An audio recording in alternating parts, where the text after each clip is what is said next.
Anna asked me to do a quick video, sort of getting to know us again, me and Anna and our family. It's been quite a few years since we done sort of Q&A kind of videos, and there's quite a lot of questions in the YouTube comments. People are asking, so we thought we'd sort of roll them into some videos to answer all those questions. So Anna's done a video on her stuff, and I thought I'd do mine as well. So some of the questions that were more aimed at myself were around the allotment, gardening things. I've got a few questions on my phone that Anna sent me, and around camping and what we like to do. So I'll just go through those. There's about 4 or 5 different questions. So camping wise, a lot of people know we have a camper van. We love camping in the UK, doing holidays in the UK, getting out as much adventure as we can. Times have sort of changed camping wise over the years, especially through COVID. The last couple of years, people have bought a lot of camper vans, caravans, tents. So unfortunately for us, it's put the price of campsites up a lot, probably doubled in the last 3-4 years. So that's a shame because it means we can do less of the old places we used to go. But we explore different places. So we used to go to Cornwall a lot, north coast of Cornwall, to go surfing, bodyboarding, and just play on the beach. Obviously make big sandcastles with the kids, that sort of thing. So we used to go to Cornwall at least once a year, sometimes a couple times a year. We certainly didn't go last year. I'm not sure, but I think we did go the year before that. But yeah, that's getting more expensive, and it's certainly very busy down there. We're lucky because we homeschool. We don't have to go in the school holidays. So it is a bit cheaper for us. But yeah, even so, we haven't been for a couple of years, I think. Probably won't go this year. Just because the sites are expensive and it's very busy. Same sort of applies to Devon. We love Devon and Dartmoor. Specifically, we go to Dartmoor every year. For years, ever since we've been together, we've been going to Dartmoor, letterboxing up on the tours, walking.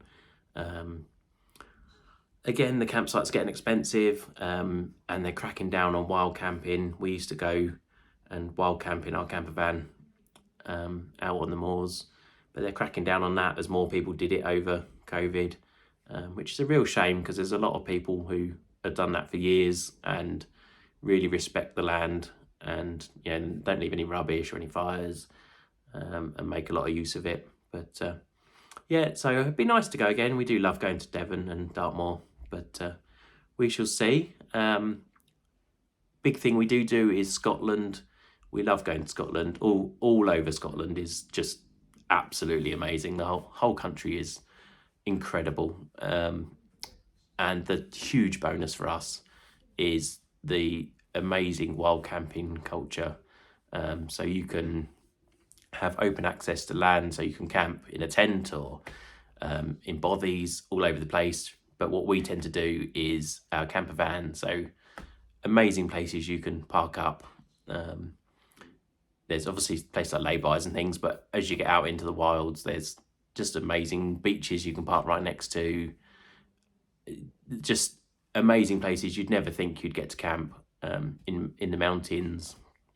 And that gives us access to tour around, see loads of the country, to go to beaches, go walking up mountains, waterfalls, forests.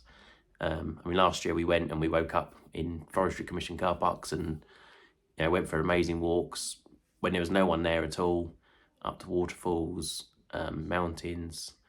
We went to Isle of Skye, which we love.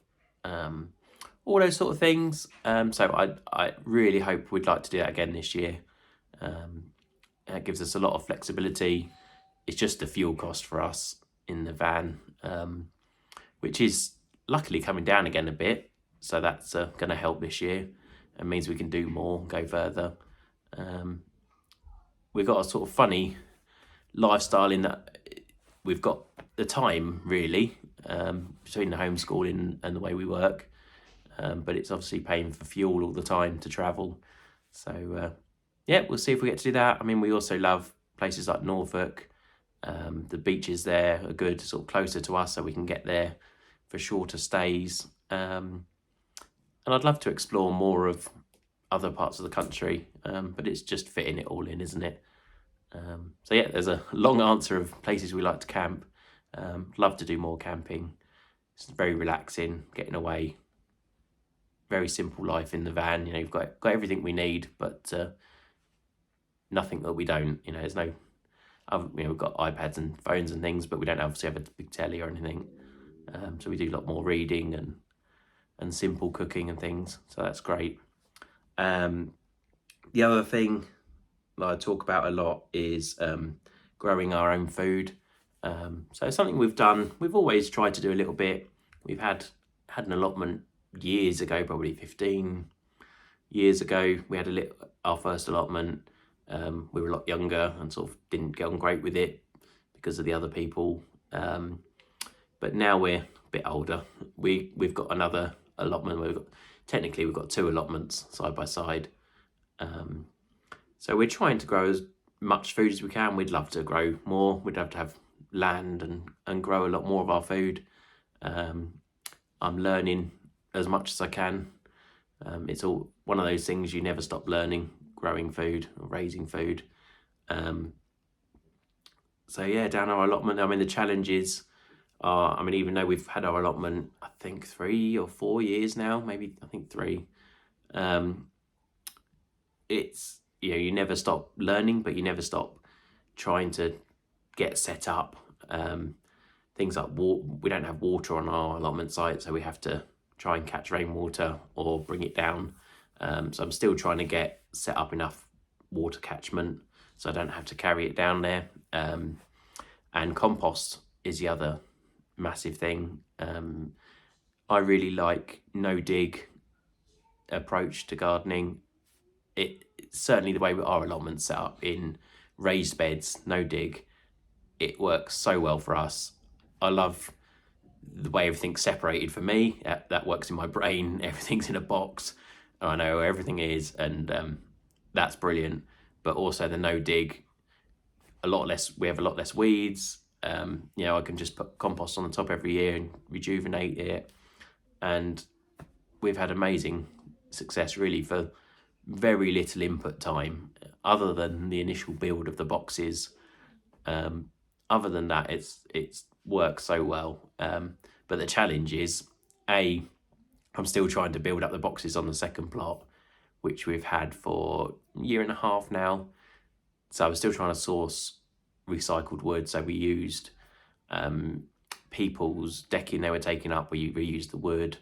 There was some wood on the site that people weren't using, so I've reused that. So yeah, there's still some beds I'd like to make, ideally without buying wood because it's expensive. And there's no need, you know, there's loads of people pulling up old decking or things like that I can reuse the wood. So slowly, it'll take me another couple of years at least, I'd say, to get all the beds set up that I want and how I want them. And then compost, I need to set up another compost bin. You need as much compost as you can get, really. So again, buying it's expensive, so I'm trying to make it, but sourcing materials to put in it and setting up the bins takes time and effort. So that's the sort of challenges we have. Growing wise, we do okay. We grew a lot of potatoes last year. They last us probably about 7 months, I think. We lost a few because of the weird weather last year, very dry and then very wet and hot and cold, and it was ridiculous last year. So we would have had a lot more, but we lost a lot to the sort of, you know, the amount I could water, really. We did well with peas and beans and our strawberries, and yeah, we did really, our pumpkins did well as well. We've still got some pumpkins from last year. So now in March, the ones we harvested in October, we're still eating our way through.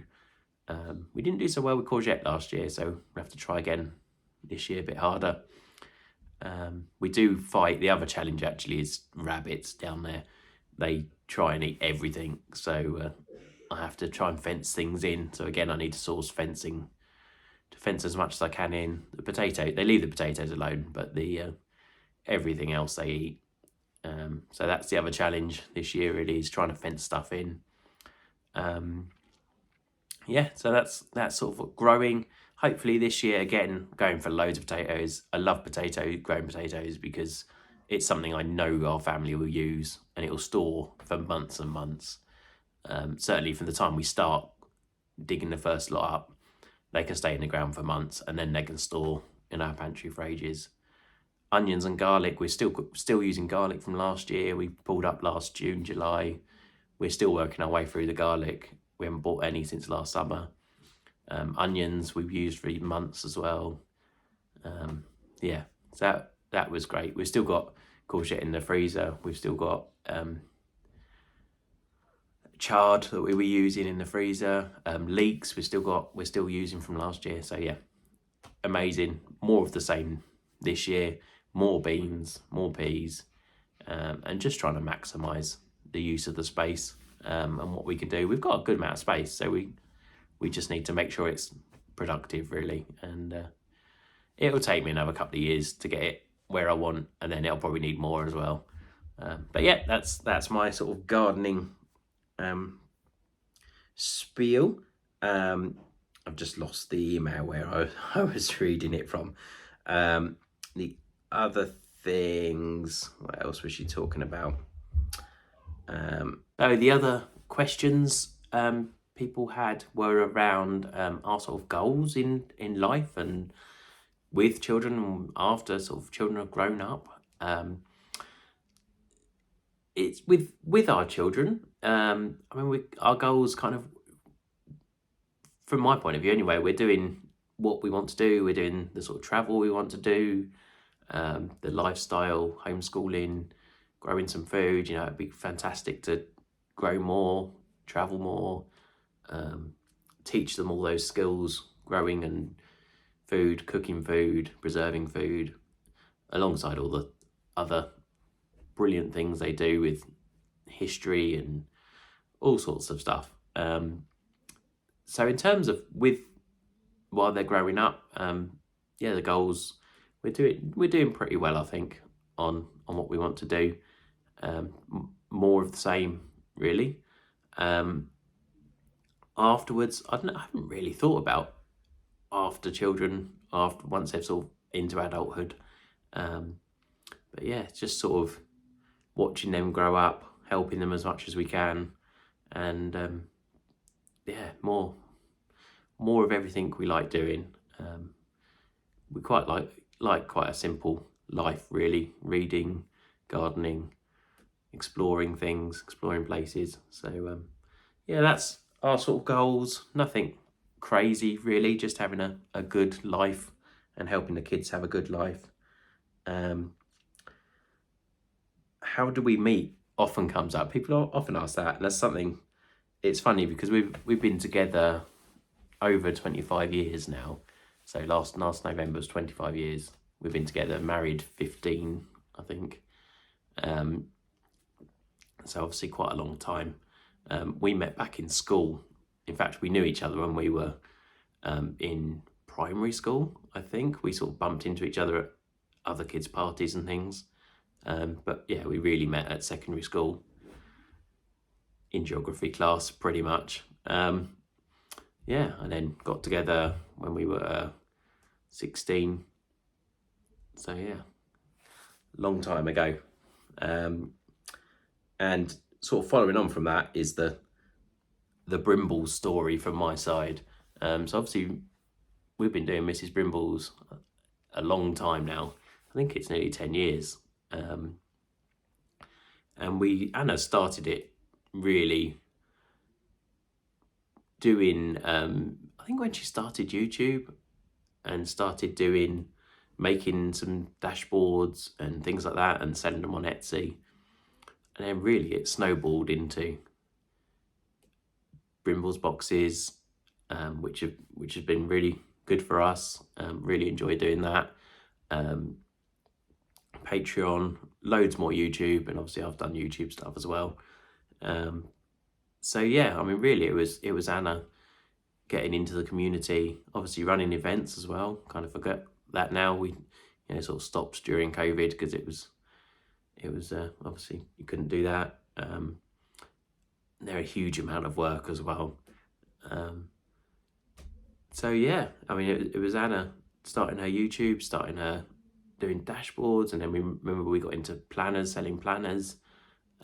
Did a lot of that sort of thing. A lot of them kicked off the Brimbles boxes. So yeah, it was really brilliant to be in the planning community, go to all those events. We still try to go to events when we can, try and fit it in with travel as well. That works really nicely, especially when we go to sort of Scotland. We can plan trips around that, and down to Bristol, and yeah, all sorts of places. So yeah, very interesting journey, and it takes up a good part of our week working on Mrs. Brimbles, doing Etsy orders, Brimbles boxes, Patreon videos, things like that. Yeah, we do spend a lot of time working on all that stuff, which is really nice. We enjoy doing that. Anna does obviously all the illustrations, design, a lot of the marketing, and then I do a lot of the making of printing and cutting and dispatching orders and things. So yeah, a nice family business. It's nice to be involved, get involved with the community, and have a lot good feedback from people, and made some amazing friends through it as well. So that's lovely. Yeah, so I think that's all the questions that were asked. That's us in a nutshell, really. Yeah, but obviously if you've got any other questions, do let us know through the comments. And it's always really nice to chat to people and to get to know people, and to help each other. And yeah, so thanks for watching.